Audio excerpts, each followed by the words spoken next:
Hey guys, it's Churches, Graveyards and Graves, and today we're at All Saints in Alaruas. And I've brought you here today because I want to show you this grave. It's an 18th century grave. It's made of slate, which was a lot harder wearing, and it just shows some really interesting symbolism that's quite rare. So I thought, I've got to bring you here to show it you. As you do. So here we are. I'm going to show you this grave, and hope you learn something from it. So here we go. So this is the Church of All Saints. Beautiful church, and I'm turning around.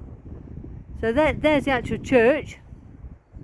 But what I brought you to see here today is this grave here. So you can see it's made of slate, and it's from 1794. So I'm just coming down to the date here. And it was to the daughter, Sarah Smith, of John and Hannah Smith. So that is the actual grave itself. It's got a little bit of moss on it, but what I actually want to show you is the symbolism that's on this grave, which was even getting quite rare even for the time. But you only tend to get this sort of thing on the really old graves, because this is memento mori. You've got to remember that you have to die. So it was quite morbid, really. So I'm just going to show you a few of the elements. So here we have like an arrow. Now the arrow represents the piercing of death, of life, really, from the piercing arrow of death. So that's what that is, the piercing arrow of death.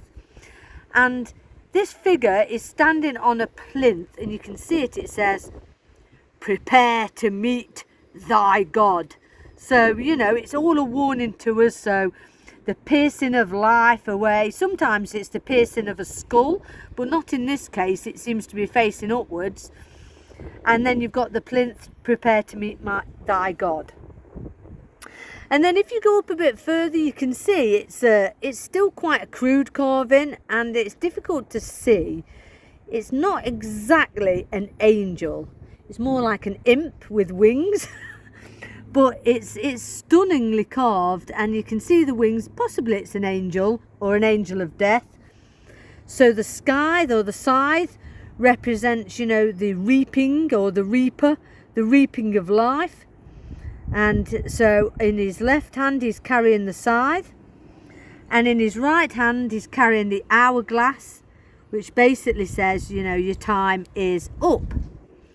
And often these sort of images were held by a skeleton or something like that, but in this case it seems to be some sort of angelic character and not a skeleton, but it's all very memento mori. And if you look closely as well, you can also see that there is a globe under his foot. So basically saying that it doesn't matter who you are or where you are in time, everything is under the feet of death. So that's what that symbolism represents.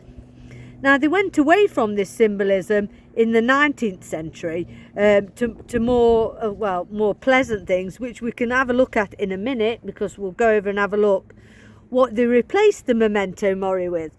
But I really wanted to show you this grave because it's so well preserved, with the amazing arrow and the hourglass and the scythe and the imp angel-like character shown there. And you can just about read some of it here, and it says, "Alas, how frail is mortal man, his date on earth is but a span. Then look and learn as you pause by, both how to live and how to die." So they certainly made that grave a warning, but it's beautifully carved with all these edges. So yeah. So I hope you've enjoyed looking at that. I hope you've enjoyed seeing that. So that is a really good example of a memento mori grave. It's a later example, because the ones that were 17th century were much more crudely carved than that. And we've seen a couple like the skull and crossbones and things. And this one's a more elaborate one. But the fact that it shows the scythe and the arrow, and that but it's moving towards the later bit of the 19th century, where we start to see a change with the soul effigies.